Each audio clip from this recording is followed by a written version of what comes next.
পূর্ব মেদিনীপুরের চণ্ডীপুরে পৌঁছলো শুভেন্দু অধিকারীর পিএ চন্দ্রনাথ রথের দেহ। এলাকায় শোকের ছায়া। সরাসরি আমাদের দুই প্রতিনিধি আমাদের সঙ্গে রয়েছেন, শিবাশিস মৌলিক এবং সুকান্ত মুখোপাধ্যায়। দুজনের কাছেই আসবো। প্রথমে শিবাশিস, তোমার কাছে আসছি। যেটা সন্ধ্যে থেকেই আমি দেখেছি, বিকেল থেকেই দেখেছি যে এলাকায় একেবারে শোকের পরিবেশ। এই মুহূর্তে সেখানে দেহ এসে পৌঁছেছে। কি ছবি এই মুহূর্তে? দেখো স্বর্ণালী, শুরুতেই তোমায় বলি যে এই যে আমার ডান দিকের যে মাঠ, সন্দীপ সাধুকে একটু দেখাতে বলবো। এখন মাঠটা একেবারে খালি হলেও এই মাঠেই কিন্তু প্রাথমিকভাবে এনে রাখা হয়েছিল চন্দ্রনাথ রথের দেহ, এবং সেখানে তাকে শ্রদ্ধা দেওয়ার ব্যবস্থা করা হয়।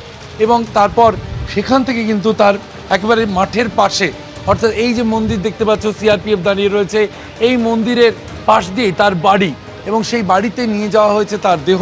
তার পরিবারের অনুরোধ অনুযায়ী সেখানে তারা ভিড় চাইছেন না, তারা ব্যক্তিগতভাবে তাকে শেষ বিদায় জানাতে চাইছেন, এবং তাদের পরিবারের সেই দাবিকে সম্মান জানিয়ে আমরা এখানে এসেছি। এবং গ্রামের মানুষ তুমি দেখতে পাচ্ছ, তারা সরে আসছেন। তারা কিছু সীমিত পারিবারিক সদস্যরা তারা উপস্থিত থেকে তারা শেষ বিদায়তে তারা অংশ নিতে চাইছেন। এবং চন্দ্রনাথ রথের গ্রামের যে প্রতিবেশীরা তারা আজকে জড়ো হয়েছিলেন, এবং চণ্ডীপুরের এই ঈশ্বরপুরের যে কুলুপ এলাকা, এখানকার মানুষজন তারা দুটি দাবি তুলে ধরেছেন। একদিকে তারা যেমন শোকস্তব্ধ রয়েছেন, তা অত্যন্ত স্বাভাবিক, বেশিরভাগের চোখে জল, এবং তারা বলছেন অবিলম্বে দোষীদের গ্রেপ্তার করতে হবে এবং তাদের দৃষ্টান্তমূলক শাস্তি দিতে হবে।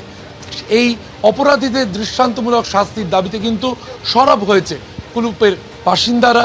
তারা শেষ বিদায় জানাচ্ছেন চন্দ্রনাথ রথকে। শুভেন্দু অধিকারী তিনি বারাসতের হাসপাতালেই শেষ বিদায় জানিয়েছেন।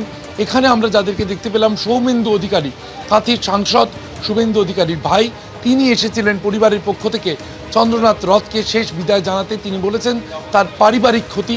একাধিক বিধায়ক, অরূপ দাসের মতো একাধিক বিধায়ক পূর্ব মেদিনীপুরের, তারা ছুটে এসেছেন।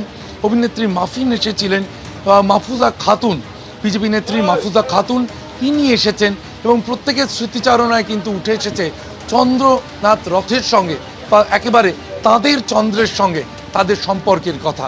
তারা স্মৃতিচারণ করছেন, তারা দুঃখ প্রকাশ করছেন, শোকস্তব্ধ তারা, এবং তাদের পাশাপাশি শোকের পাশাপাশি তারা দৃঢ়ভাবে দাবি জানাচ্ছেন অপরাধীদের গ্রেপ্তার করার। ধন্যবাদ শিবাশিস।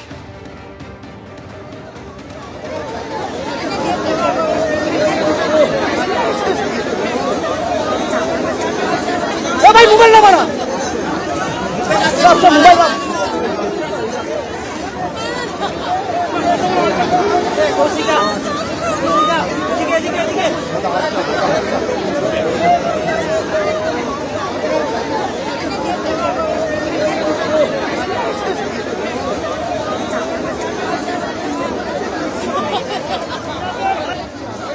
মোবাইল মোবাইল না মারা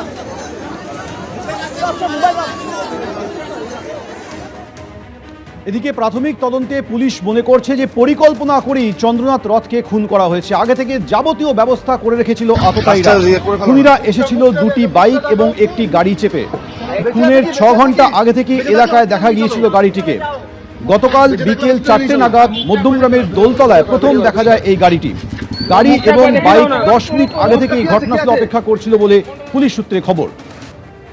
গাড়ি দিয়ে গাড়ি আটকে গুলি চালিয়ে খুন করাই ছিল পরিকল্পনা। প্রাথমিক তদন্তে পুলিশ এমনটাই মনে করছে। সেই কারণে গাড়ি নিয়ে আসা হয়েছিল ঘটনাস্থলে। শুট আউটের পর গাড়ি ফেলে মোটর বাইকে করে পালানোর পরিকল্পনা ছিল আগে থেকেই আততায়ীদের। এবিপি আনন্দ, এগিয়ে থাকে, এগিয়ে রাখে।